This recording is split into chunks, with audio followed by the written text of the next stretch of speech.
Hop là. Allez, c'est parti. On est bien là. Ouais. Abracadabra.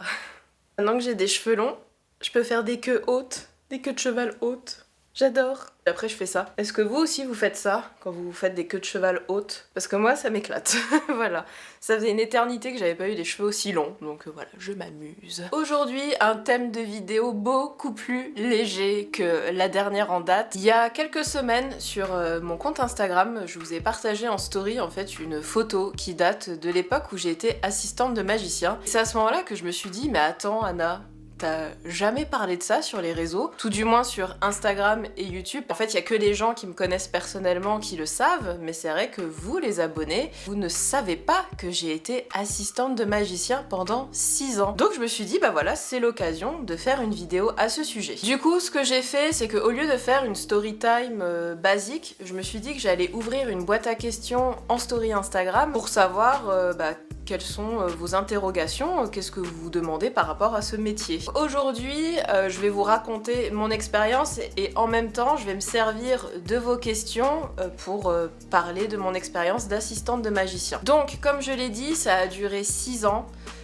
4 ans avec un magicien et 2 ans avec un autre. Du coup, ça va me permettre direct d'attaquer avec la première question. Alors c'est une question qui est revenue plusieurs fois.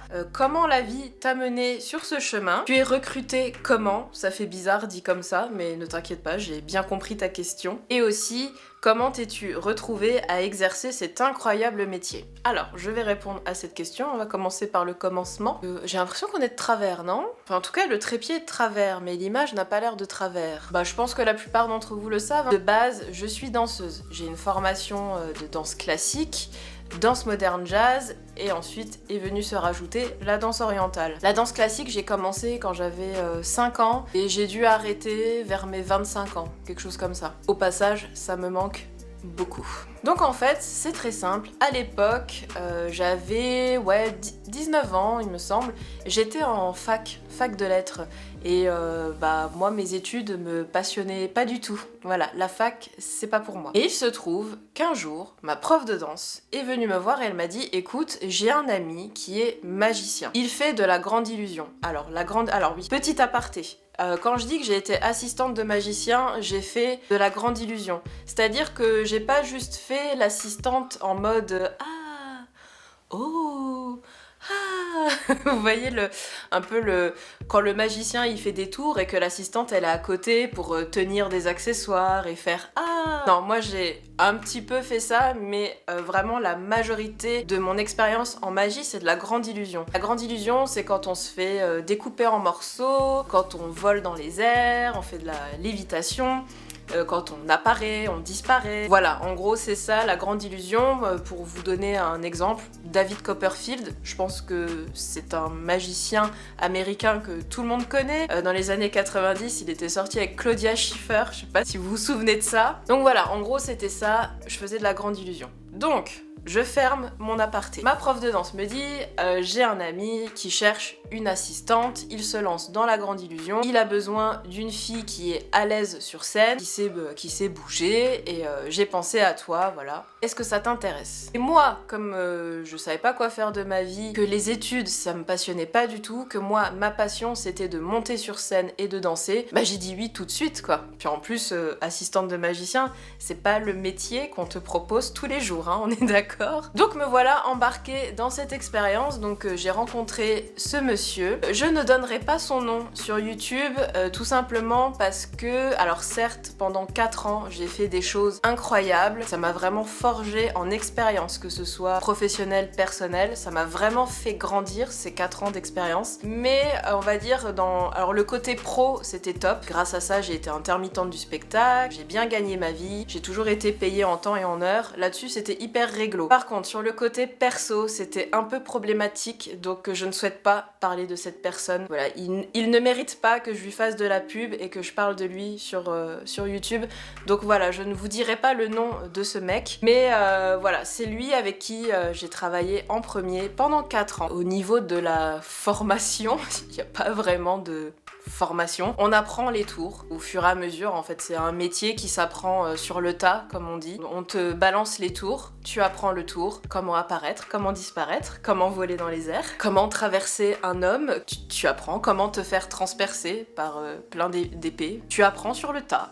Ensuite, notre duo scénique s'est arrêté. Moi, j'ai continué le spectacle. En fait, c'est à ce moment-là que je suis arrivée dans le milieu du burlesque. Mais ça, c'est encore autre chose. Aujourd'hui, on parle que de la magie. Et ensuite, pendant peut-être 1 ou 2 ans, j'ai pas refait de magie. Et après, il y a un autre magicien qui m'a contacté pour travailler avec lui. Donc vous voyez, pour être assistante de magicien, c'est un peu du bouche à oreille en fait. Il n'y a pas de petite annonce dans le journal pour être assistante de magicien. Soit vous êtes déjà dans le milieu du spectacle, vous connaissez quelqu'un qui connaît quelqu'un qui connaît quelqu'un. Voilà, c'est du bouche à oreille. Il se trouve que le deuxième magicien avec qui j'ai travaillé, c'est un ami d'autres magiciens que je connais. Parce que en travaillant avec le premier magicien avec qui j'étais, bah évidemment, hein, c'est un petit milieu la magie, donc tout le monde se connaît. Donc voilà, j'ai rencontré plusieurs magiciens. J'ai gardé contact avec certains d'entre eux. Coucou. Et du coup, grâce à ces personnes-là, j'ai rencontré le deuxième magicien avec qui j'ai travaillé. Alors lui, par contre, il n'y a aucun problème, hein, je vais vous dire son nom. Donc j'ai travaillé avec David Goldrake. De base, c'est un magicien basé au Luxembourg, mais il a aussi travaillé à Las Vegas. Et moi, en fait, j'ai travaillé avec lui pendant 2 ans au Luxembourg. Avec David, j'ai appris aussi des nouveaux tours, hein. Comme je vous ai dit, à chaque fois, vous apprenez les tours du magicien avec qui vous travaillez. D'ailleurs, avec David, j'ai fait des lévitations que je n'avais pas fait avec le premier magicien avec qui j'ai bossé. Et moi, c'était vraiment mon rêve de faire une lévitation. Il se trouve qu'avec David, j'ai pu en faire 2. Une lévitation classique, hein, où tu t'élèves à la hauteur du magicien, tu vois, t'es devant lui comme ça. On a fait une autre lévitation où là, carrément, je suis partie à 4 mètres de hauteur. Donc voilà, c'était incroyable. Ce que j'ai adoré faire avec David aussi, j'ai traversé un miroir. On a fait des belles apparitions, des belles disparitions. Enfin vraiment, c'était vraiment une super expérience. Avec David, c'était encore un niveau supérieur. Je dis pas qu'avec le premier magicien, c'était cheap ce qu'on faisait, pas du tout. On a vraiment fait des super beaux spectacles avec du beau matos, des beaux costumes, c'était vraiment très bien. Mais j'avoue qu'avec David, on était encore à un niveau supérieur, vraiment du show à l'américaine, et ça a été aussi une super expérience. Ce que j'ai fait avec David aussi, on a fait une tournée au Luxembourg. Alors il faut savoir qu'une tournée au Luxembourg, ça dure pas longtemps, hein. Parce que le Luxembourg, c'est minuscule. Donc en gros, tu fais une quinzaine de dates et ça y est quoi, t'as bouclé le Luxembourg. En 2 mois, c'est réglé. Voilà. Et cette tournée s'appelait Arcana, et c'est pour ça que je me suis fait tatouer Arcana sur la main. Et alors, autre coïncidence, il faut savoir que Bogen, en allemand, ça veut dire courbe, arc. Et mon pseudo, c'est Anna Bogen. Et si on le traduit, ça fait Anna Arc. Et si on inverse, ça fait Arc, Anna, Arcana. Donc c'était une évidence, c'est pour ça que je l'ai fait tatouer. Alors on va regarder un peu dans les questions. J'avoue que je filme un peu à l'arrache parce que j'ai une semaine très chargée niveau travail. Je vous cache pas que j'ai pas trop préparé la vidéo, donc je vais prendre des questions au hasard en fait, comme ça sera plus simple. Il y a eu des questions super intéressantes d'ailleurs, je suis super contente. Patricia qui me demande « Ça fait quoi de se faire couper en 2 ?» Entre parenthèses, sinon je vous adore avec ton chéri, merci. Alors ça fait quoi de se faire couper en 2 ? Pas grand chose, vraiment. Ça passe smooth, tu vois, on te met la lame comme ça, clac, et ça se passe bien, ça se passe bien. Parfois tu sors de scène et t'as des hématomes et des égratignures partout sur le corps et je sais pas comment tu as fait ça, parce que quand t'es sur scène, tu ne sens rien. Faut savoir que quand on est sur scène, on a vraiment un boost d'adrénaline énorme. Du coup, tu peux te cogner, t'égratigner, tout ce que tu veux, et tu sens pas. Et quand tu sors de scène, t'es en mode merde, je saigne. Mais après, vraiment, quand c'est un petit truc, hein, bien évidemment, si tu te casses la jambe, tu vas le sentir. Hein. Mais quand c'est des bobos, vraiment, tu les sens pas. Avec le premier magicien avec qui j'ai bossé, j'ai même été découpée en 9 morceaux. Donc là, autant vous dire que... Ah bah tu le sens passer, hein, coupé en 9. Ça fait beaucoup de morceaux à rafistoler après. Hein. Ensuite, Psycha Kat qui me dit « Bonjour Anna, voici ma question. Les magiciens sont-ils sexistes vis-à-vis de leur assistante ?» J'ai envie de te répondre, ça dépend lesquels. En fait, les magiciens sont avant tout des hommes, comme les autres. Comme dans la vraie vie, il y a des hommes sexistes et il y a des hommes qui ne le sont pas du tout. Alors je sais que l'image de l'assistante de magicien souffre beaucoup de clichés, genre ouais, c'est une potiche, elle sert à rien, elle est sur scène juste pour être jolie et fermer sa gueule. Dans la vraie vie, ça se passe pas du tout comme ça. En fait, sur scène, vous avez l'impression que c'est le magicien qui fait tout, mais il faut savoir que l'assistante a vraiment un rôle crucial dans le spectacle. La magie, en elle-même, repose énormément sur les épaules de l'assistante, c'est-à-dire que si l'assistante fait une erreur sur scène, et ça peut foirer tout le tour. Sans révéler les trucages, il faut savoir que très souvent dans la magie, ça se joue au millimètre et à la seconde près. C'est-à-dire que t'as pas le droit à l'erreur. Il faut que tout soit calé à la perfection. C'est pour ça que quand tu fais de la magie, t'as énormément de répétitions et tu fais des choses, tu fais la même chose sans cesse jusqu'à ce que ce soit parfait, parce que dans la magie, tu n'as pas le droit à l'erreur. C'est impossible. Donc c'est pour ça que tu répètes pendant des heures, tu fais le même tour 50 fois d'affilée, et ça, c'est souvent plus du ressort de l'assistante que du magicien. Ça dépend des tours, hein. Après, il y a des tours où c'est 50-50. Le magicien, il a autant de responsabilités que l'assistante. Mais il y a énormément de tours de grande illusion où la responsabilité, on va dire 3/4 de la responsabilité, est sur les épaules de l'assistante. Je peux vous dire que dans tous les spectacles que j'ai pu faire dans ma vie, les spectacles de magie sont vraiment ceux qui m'ont procuré le plus d'adrénaline et le plus de stress. Habituellement, backstage, je suis pas quelqu'un de très stressé. J'ai pas beaucoup le trac avant les spectacles. J'arrive bien à gérer mon trac. Mais alors les spectacles de magie, c'était vraiment très intense parce que t'as pas le droit à l'erreur en fait. Tu vois, quand tu fais une chorégraphie en solo, si tu te trompes dans ta chorégraphie, personne le saura. Par contre, dans le tour de magie, si tu te trompes, tout le monde va le voir. Et là, c'est la honte quoi. C'est la chouffe, comme on dirait chez nous. Donc, je me suis vachement éloignée du sujet. Voilà, pour les magiciens, ah oui, c'est parce que je parlais de l'image de l'assistante. Donc au final, non, les magiciens ne sont pas tous sexistes avec leur assistante. Ça dépend desquels. Il y a des connards, et il y a des mecs bien. Ça, c'est comme dans partout pareil. Alors, Pensée Nomade me dit « Y a-t-il un tour que tu as préféré ? Bisous ma belle ». Bisous à toi. Les apparitions. J'aimais beaucoup faire les apparitions, notamment une boîte qui s'appelle Shadowbox, je crois c'est. C'est une boîte, c'est un cube blanc, en tissu blanc. On met un néon à l'intérieur, c'est un néon qui transperce la boîte comme ceci. Et du coup, en fait, ça éclaire l'intérieur. Et là, il y a des ombres chinoises qui apparaissent. Tu vois, tu vois une main, tu vois une autre main, tu vois les deux mains. Et après, tu vois des empreintes. Tu sais, tu appuies sur le tissu comme ça. Donc tu te doutes qu'il y a quelqu'un dans la boîte. Sauf que plusieurs fois, le magicien ouvre la boîte, tu vois qu'il y a personne en fait. Tu vois, tu as ce jeu d'ombre et d'empreintes sur le tissu. Et ensuite, le magicien éteint le néon, il ouvre la boîte, et là, je sors de la boîte. Et ça, c'était vraiment... Je trouve que c'est une apparition très poétique. Cette boîte vide où on voit des ombres chinoises alors qu'elle est vide. Et soudain, on la réouvre et la meuf, elle est dedans quoi. Comme ça. Et ça, c'est vraiment un des tours que je préférais faire. Ce que j'ai préféré faire aussi, c'est les lévitations. Alors ça, c'est...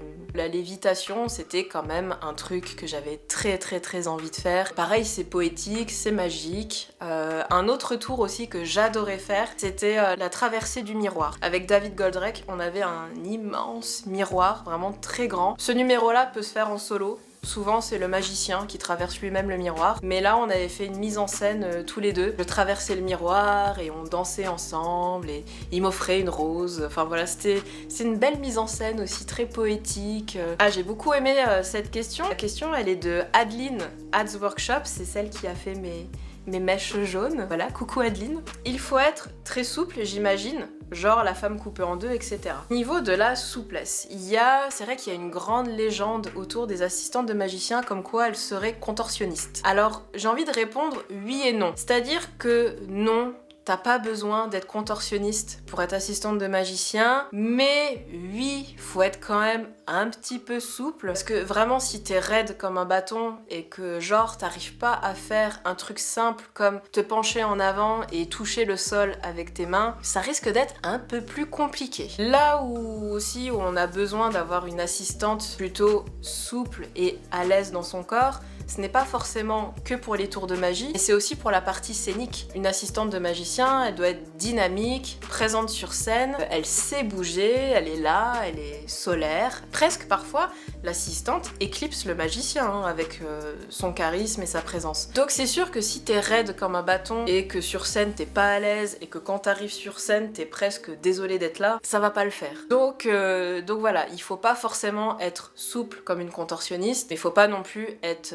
raide comme un piqué. Alors, ça aussi j'aime bien cette question. The Mandalorian me demande quel était le tour qui te faisait le plus peur? Entre parenthèses, de mal à le réaliser ou autre. Celui que j'aimais le moins faire et qui vraiment me stressait, mais de fou, c'était la Malle des Indes. Et là, c'était un caisson, un coffre-fort, donc ça s'appelait la Malle des Indes. Alors, ce tour, je vous l'explique. En fait, dedans, on met le magicien avec des menottes. On le met dans la boîte, on ferme la boîte et on met des cadenas sur la boîte pour montrer que voilà, le magicien il a des menottes, la boîte elle est fermée, donc voilà, c'est impossible qu'il puisse sortir de la boîte. Ensuite, l'assistante, elle prend un grand drap et l'assistante monte sur la boîte, elle lève le tissu.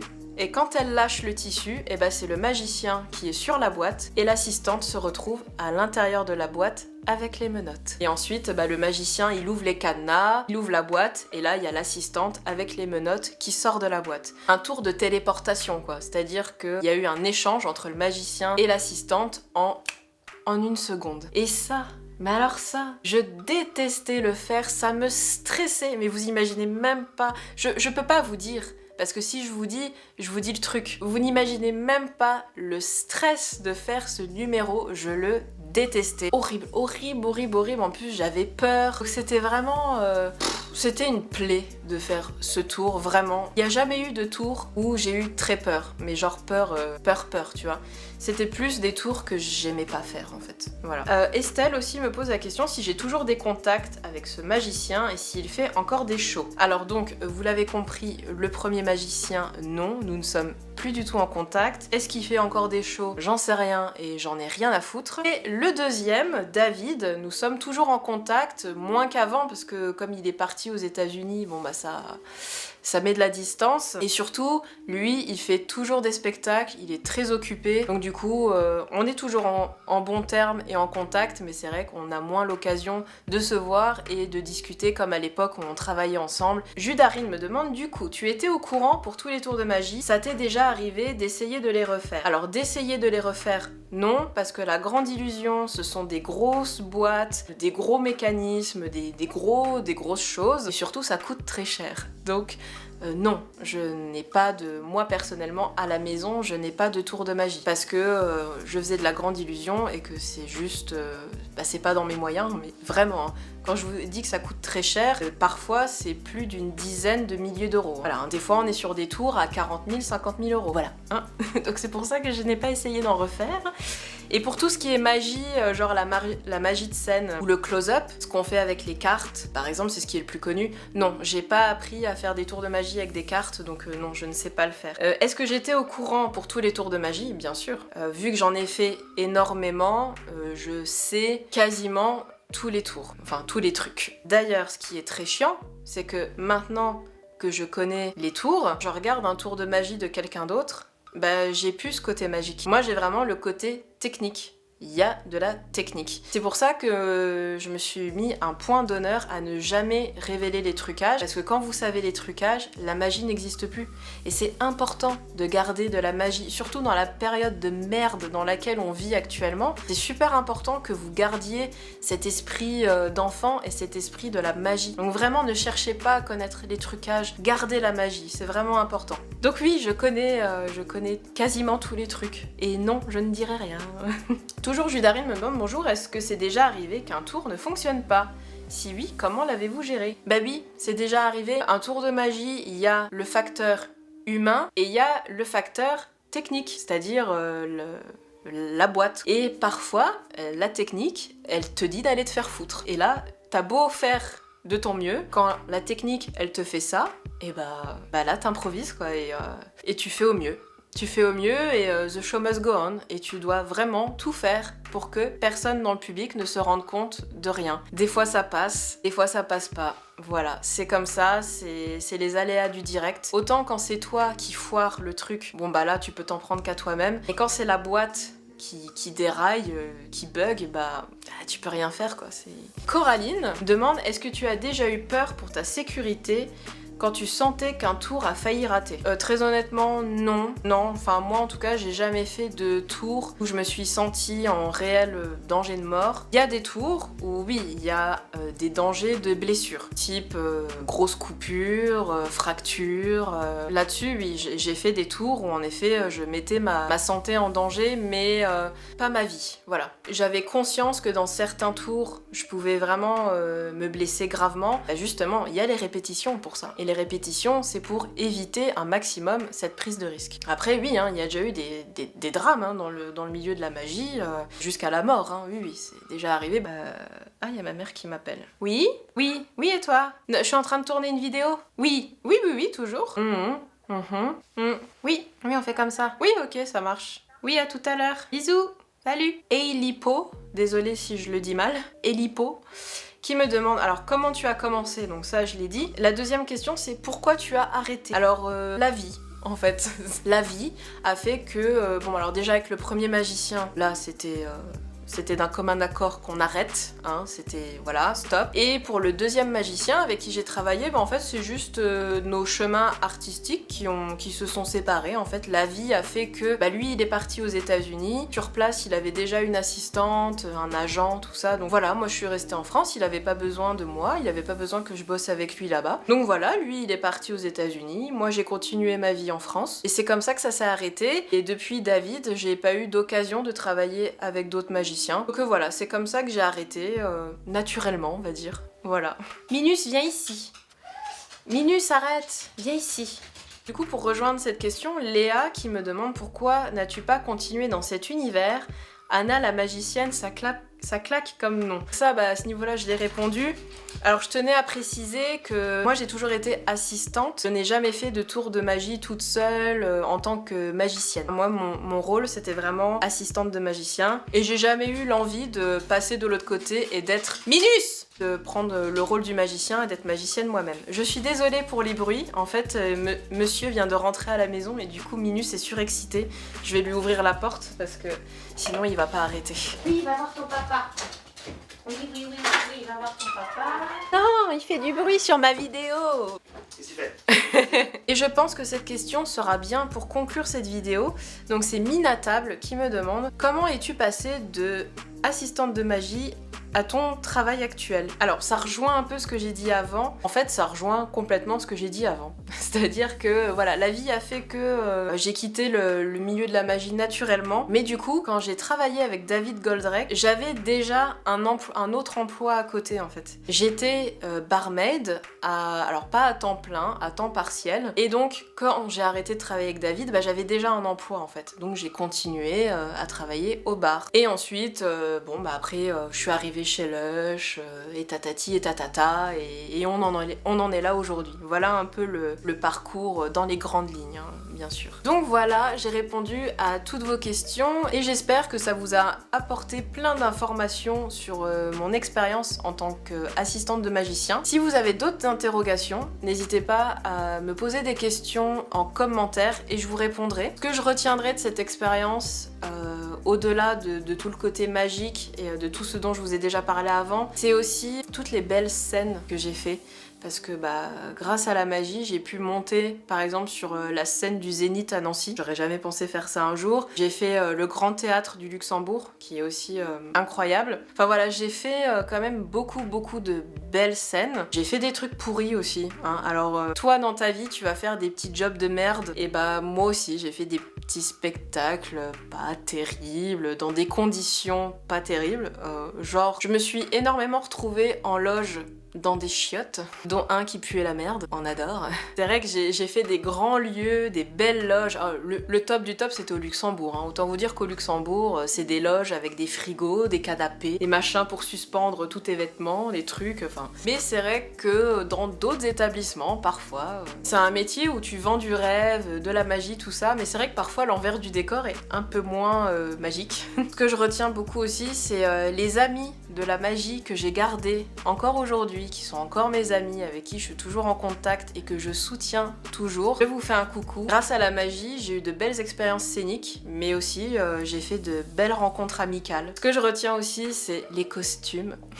Alors ça, j'ai eu des belles robes avec des paillettes, des strass, des trucs qui volent, des trucs un peu plus sexy, des trucs un peu plus bad bitch. Enfin voilà, j'ai vraiment eu plein de costumes trop géniaux. Bah je retiens que aussi ça m'a énormément très bien formée. Et c'est pour ça que quand je suis arrivée dans le milieu du burlesque, et bah ça m'a aidée en tant que débutante dans le burlesque parce qu'en fait j'avais déjà une grosse expérience scénique derrière moi. Ça m'a énormément aidée à apprivoiser mon stress et mon trac, et pas que sur scène, parce que des fois le stress et le trac, tu le ressens aussi dans la vie de tous les jours, et cette expérience m'a appris à vraiment prendre sur moi et à gérer tout ça, et à faire en sorte que je perde pas mes moyens. Je pense que je vais m'arrêter là parce que je voulais faire une vidéo courte, mais je pense que c'est loupé. Tu t'es foirée Anna, là tu t'es foirée. Ouais, complètement. Comme d'hab. Chaque fois j'ai envie de faire une vidéo courte et puis ça dure longtemps, et puis quand il y a une vidéo où je me dis ouh ça va être long, ça dure 8 minutes.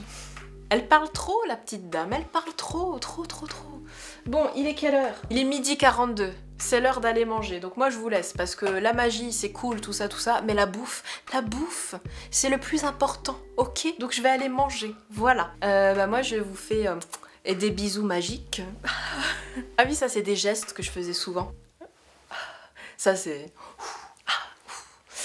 Voilà. Et bah à très bientôt pour une prochaine vidéo, salut!